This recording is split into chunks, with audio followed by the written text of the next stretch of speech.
we're developing a society because of all of these different toxins known to affect brain function. We're seeing a society that not only has a lot more people of lower IQ, but a lot fewer people of higher IQ. In other words, a dumbing down, a chemical dumbing down of society.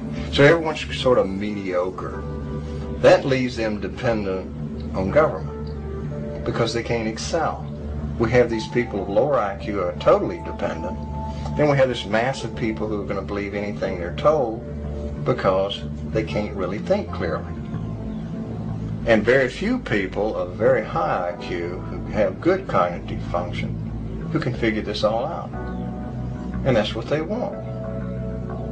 So, you can kind of piece it together as to why they are so insistent in spending so many hundreds of millions of dollars of propaganda money to dumb down society. The secret organizations of the world power elite are no longer secret.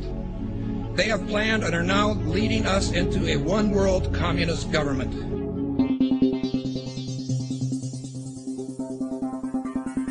It's no longer a theory.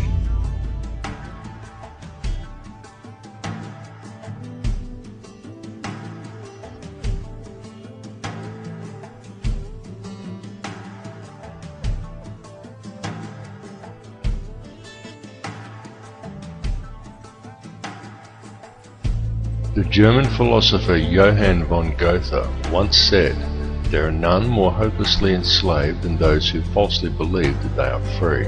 But few who hear the words ever realize that they are the ones to whom Goethe was referring. For the reality is that every person in the civilized world is enslaved from childhood. They are enslaved in a prison without walls or bars, and so few ever realize it, but all are enslaved nonetheless. And what the people of the world are enslaved to is a system of perpetual self-generating debt that is created for them wholly by design by private international banking interests. And the people are taught from an early age to just accept this debt because this is just the way things are. But the reality is that this is not just the way things are, but more the way things have been designed. And all one has to do is to glance around them at the state of the world today to realize that though this is the way things currently are, it is most definitely not the way things should be. The most powerful and useful tool a person can ever gain in their life is knowledge. For with knowledge comes wisdom and a deeper understanding. And real truth can be exhilarating because real truth will set you free. Now whether you believe in the Illuminati or not, whether you take the time to listen to so-called conspiracy theories or not, there are some things that should be clearly understood by all. These are not conspiracy theories by any stretch of the imagination. They are well documented, quite traceable, and very provable facts. And these facts are as follows. There is one ruling bloodline that exists on this earth. This ruling bloodline is very old. It is the same bloodline that has always ruled the earth ever since the days of ancient Egypt, and it is very pervasive. For example, many people think that anyone can get to be President of the United States, but the reality is that all US presidents have been Freemasons, and a large number of them are in fact related, and their lineage can be traced back to European monarchy, and in particular to the line of William of Orange. This elite bloodline can actually be traced back a good deal further than William of Orange, and even back as far as the royalty of ancient Egypt, and it is this very same bloodline that has ruled the earth ever since, and to which the British monarchy and the current US president can both ultimately be traced. Many people may be surprised to learn that US President George W. Bush is in fact the 13th cousin of Queen Elizabeth II, the current British monarch. Reverence for the royal bloodline and worship of Amun-Ra is still carried out in the world today, though it is veiled and secretive, but the symbolism remains true, as always, hidden in plain view. Adherence to such traditions is why each of the 3 city-states of London, Vatican and the District of Columbia all have their own obelisks. The London obelisk is also accompanied by 2 sphinx wrought in the image of Tutmosis, indicating that it is in London that the royal bloodline actually resides. The fact that out of all the pharaohs to choose from, the London Sphinx depicts Tutmosis is actually very telling indeed for a number of reasons, but that is another tale.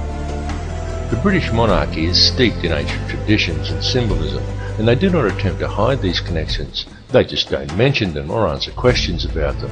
But the signs and symbols are right there for discerning eyes to clearly see, again, as always, hidden in plain view. Just a look at the royal coat of arms, the royal regalia and the coronation throne clearly demonstrates these connections. And the evidence linking these rulers to the one bloodline does exist. All the information to verify these claims lies within the public domain. It is up to each of you to connect the dots yourself. More importantly, however, is the fact that over the last 200 odd years there has developed behind this ruling bloodline another elite class, somewhat similar to a priesthood that remains hidden in the shadows. This shadowy priesthood is the money changers, the international banking elite, consisting of 13 very influential families, and it is this shadowy elite who ultimately controls things from behind the scenes.